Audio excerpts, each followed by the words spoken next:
Pagdating namin dito sa simbahan ng San Juan, nagdasal muna at dito na din kami kumain. At syempre, magpapahinga muna bago uli kami pumadyak.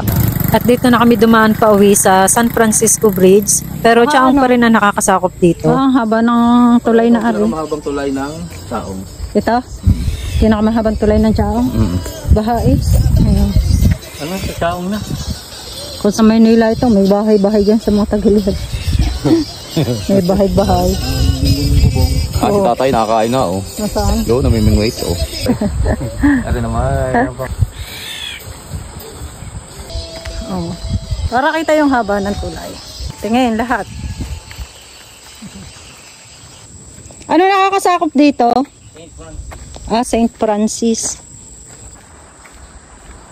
Baha.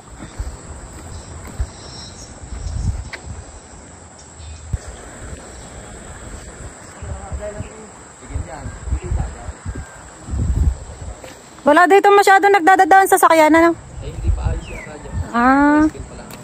Mana kayo dyan, diretso-diretso kayo. Kanan ka muna, patapos kaliwa. Diretso na kayo dyan. Yung buong itaas na yun. Parang kayo. Kanan. Pagdating doon sa dulo, kumaliwa kayo, palabasan ng pureo. Salamat po. Salamat kayo. Opo, thank you po. Bagong barangay. Oo nga po, ang ganda naman. Ano pong barangay ito? Balatatis. Balatatis, San Antonio, Quezon po. Opo. Thank you po. Galing na pag po kayo. Galing po kaming San Juan, Batangas. Ay dito po kami dumaan. Saan po kayo? Taga Chaong lang po. Ay, ano yung building na yan? Wala. Tambayan ng mga barangay tanod. Oo nga. Ang ganda ng barangay hall. Saan tayo? Pag ganun, pag ganun. Diretso. Nagutom ako sa Rap Road. Taas tayo. Kaya nga. Hanap na masarap na pagkain.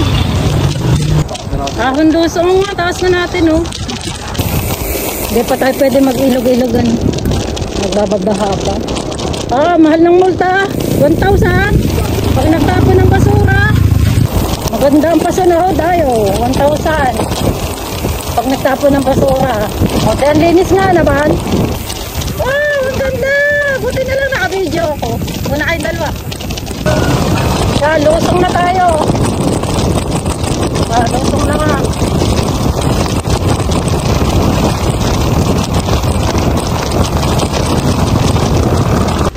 Baka tayo ilabas sa San Juan, Batangas ulit. Estudyante, ang sarap ng mga estudyante ngayon.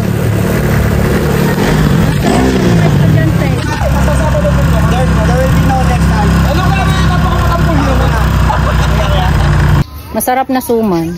Masarap yung suman. Promise. Dito po. May mami din daw.